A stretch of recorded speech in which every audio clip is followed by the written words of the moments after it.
All right.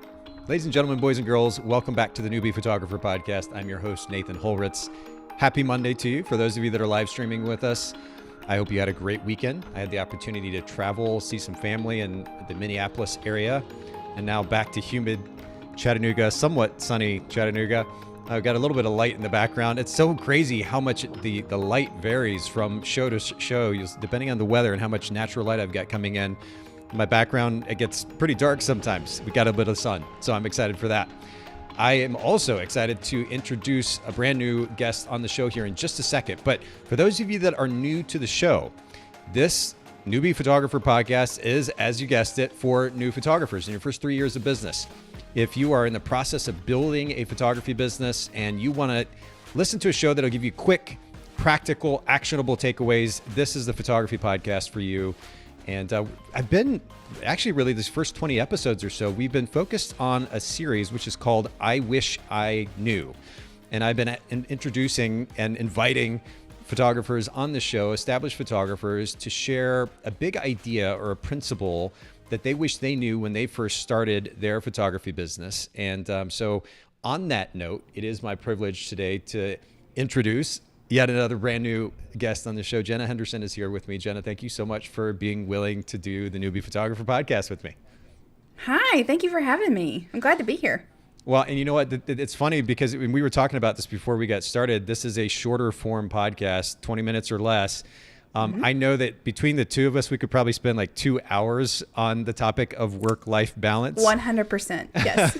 Because we're both kind of nerds about the topic, if I can say that about us collectively. Sure. This is a topic that I really love. I spend a lot of time talking to photographers about. I know it's something you're passionate about as well. And I'm kind of giving away the topic, so we might as well just jump right in. First of all, before we do, actually, just briefly, if you will, introduce your company, your photography business, and what that brand is about. Yeah, I'm first and foremost a photographer. I've been a photographer for 17 years. Bought my first camera when I was a sophomore in high school, way back in the year 2000. And started taking client work when I was a senior in high school and really haven't looked back since. So now I focus on helping photographers who are struggling with work-life balance through coaching. Well, and as you're talking here, I'm actually pulling up your website. So anybody listening in, if you're not live streaming with us, if you just go to Jenna, Jenna, clicks.com, you'll see Jenna's website there, and the brand position statement there at the top of the website: burned out, learn to create a balanced business. And that pretty beautifully sums up what it is that we're going to get into today. So again, we're kind of giving it away, but Jenna, if you will, share the big idea, the big concept that you wish you knew a little bit more of when you first started your photography business. Well, I wish I knew exactly that. I wish I knew how to create work-life balance. And there's a key there where I say create instead of find that I think a lot of us don't fully understand. You know, it's not just going to happen. We have to make it happen. And I think for a lot of photographers, when we first start out, we have a lot of enthusiasm for our photography business. And that enthusiasm pushes us to really hustle hard. And we go out of our way to say yes to a lot of things, and that's fine and necessary sometimes, but it can create a lot of bad habits, and we can't maintain that pace forever. Otherwise, we'll burn out. So learning how to set boundaries, create my version of work-life balance, work fully on my terms instead of trying to people please or follow the industry, that would have saved a whole lot of headache early on. How long have you been in business for yourself at this point? 17 years. I started, with just a camera when I was in high school, but after I graduated college, I opened my business. And so I've been working full time as a photographer for myself for 17 years. Okay. First of all, no, I'm not blowing smoke here. You look so young to have been in business for yourself for 17 years. It's so crazy. Yeah, that's amazing. I'm 37. I'm 37. Okay, well, that's very impressive. Very, very impressive. Thank you. So that gives context to our listeners, but I'm curious, what was the turning point? And you're absolutely right. You're starting a photography business, any business for that matter, and there is excitement, there's passion, and there is the, oh, shoot, I better get my stuff together here and try to get this thing off the ground so I can make a living from it. And so naturally, we're going to put in the long hours, but it gets to this place, as you pointed out, where you realize, oh, if I keep going at this rate, I'm going to totally burn myself out. What was that turning point for you? Like, how long into business did you realize that? I think it wasn't necessarily one big thing, but a bunch of little things. because I had to learn the lessons. I had to wait until those boundaries were crossed before I really knew what those boundaries were.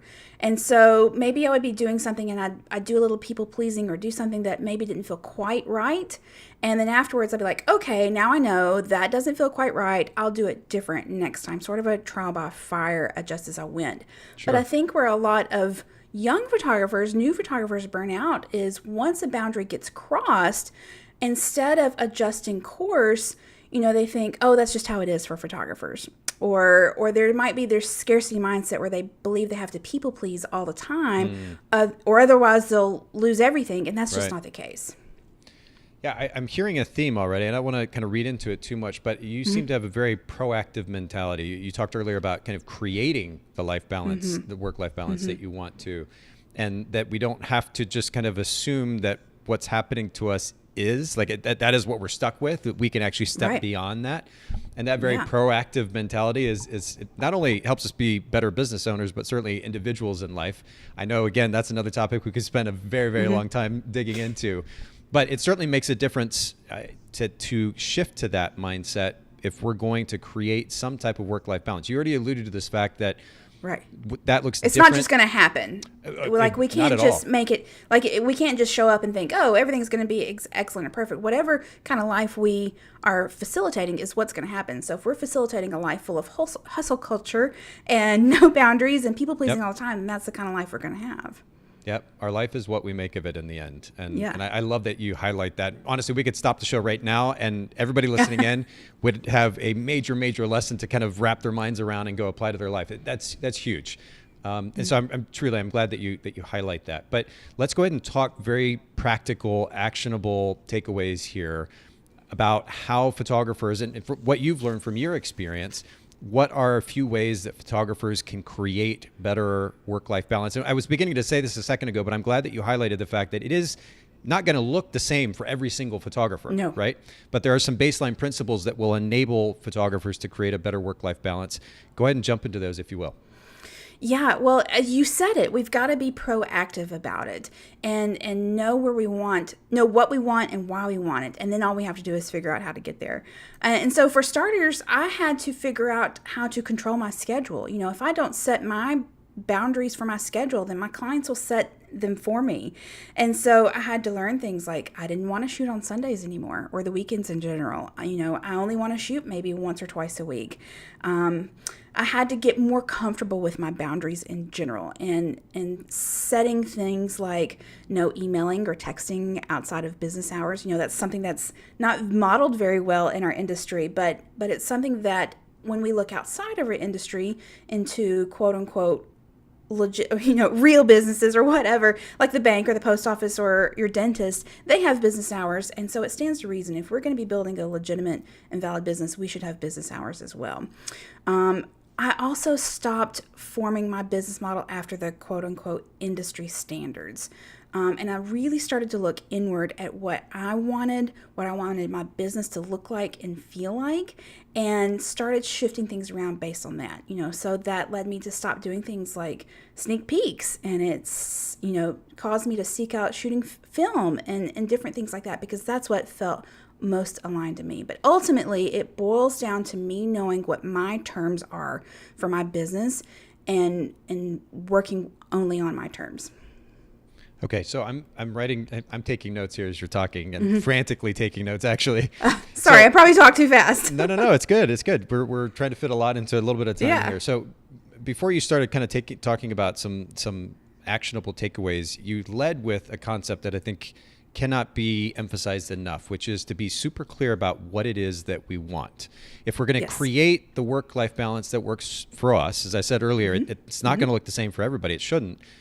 If we're going to create that work-life balance that makes sense for us, we really can't even effectively do that if we're not clear about what it is that we're trying to achieve as an individual. Like me, This is my life that I live. I don't know how many years I have, but this is the life, and this is what I'm striving to create for my life, the life that I want to live.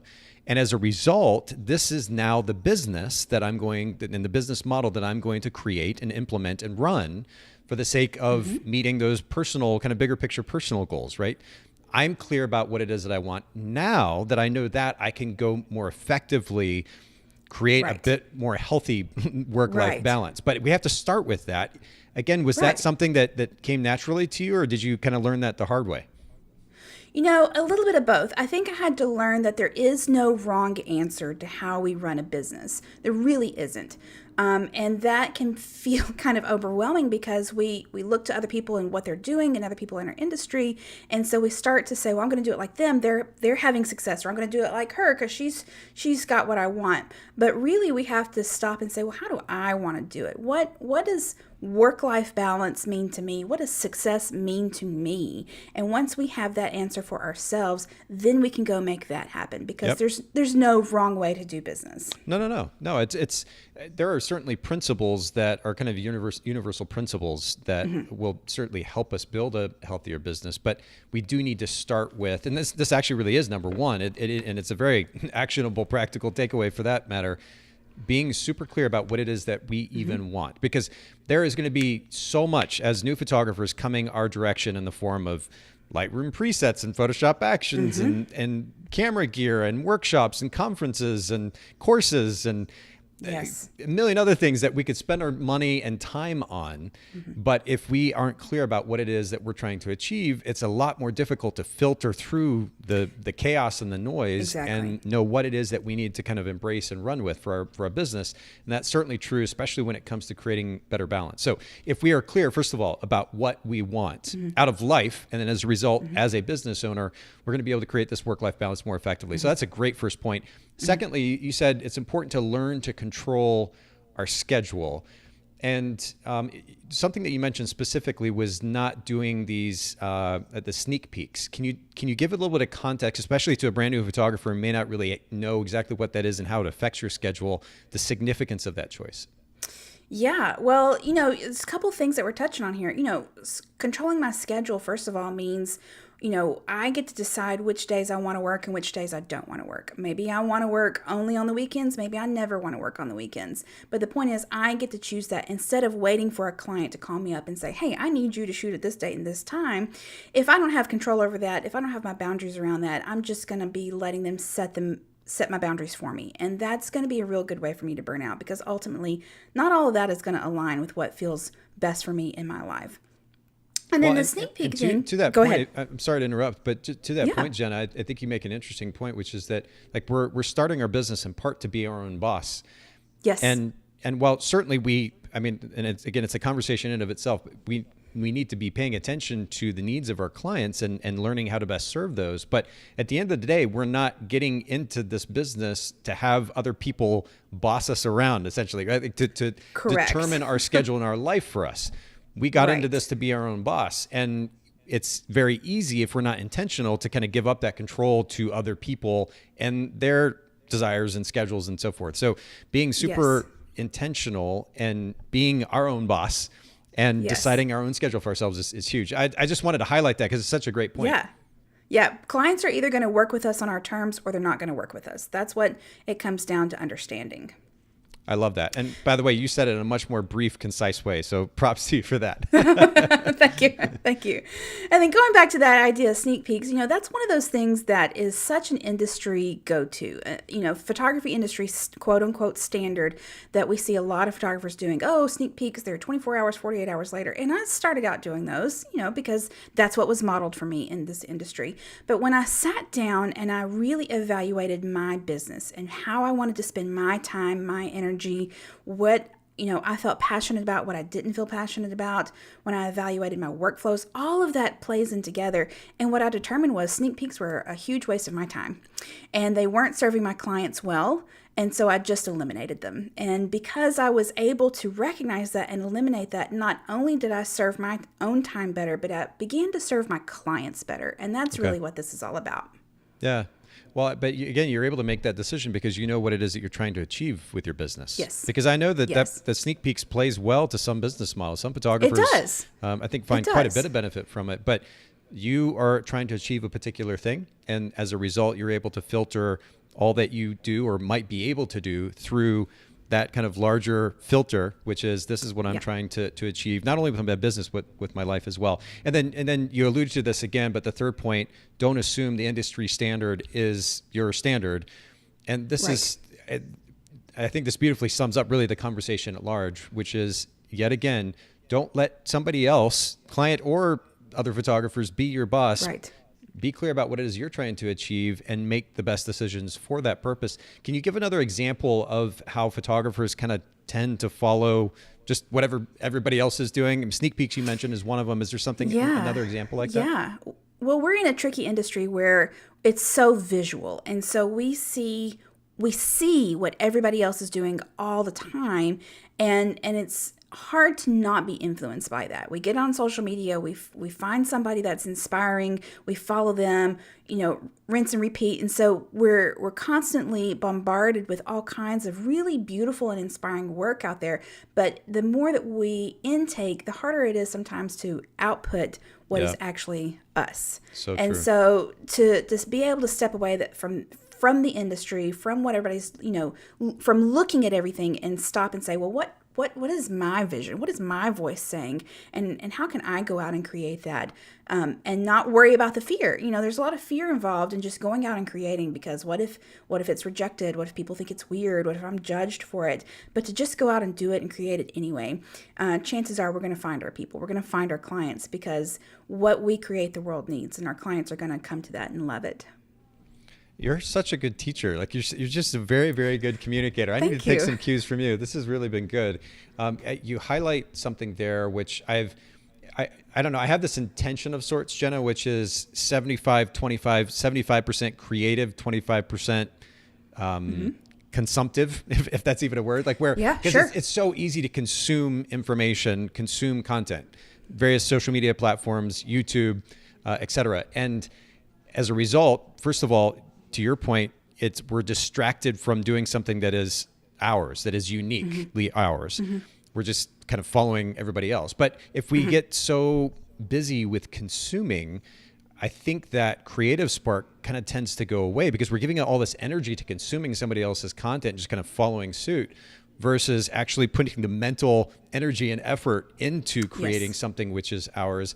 I need to do a better job of this, shifting the weight to the creative side versus the consumption side. And I think it's a really great reminder for new photographers as well. Yeah, I think we all do from time to time. I think we all go through seasons of our business and seasons in life where sometimes we're really on fire with our creativity, or we're really on fire with the business part of it, or really on fire with some part of it, and then we kind of burn out. And so to understand those ebbs and flows and go with them, but then to also recognize when we're kind of burning out in all areas, and to strip it away, get back to basics, and rekindle that fire. That's something that also takes practice. It takes understanding who we are. It takes understanding our seasons of life. It takes grace. We have to allow ourselves grace a lot too. We have to be nice to ourselves. I know. I have to work at that for myself too. This has been really, really, I just love the practicality of it. And again, you're such a great teacher. And to that end, thank you. Briefly, if you will, just remind our listeners where they can not only follow and find you online, but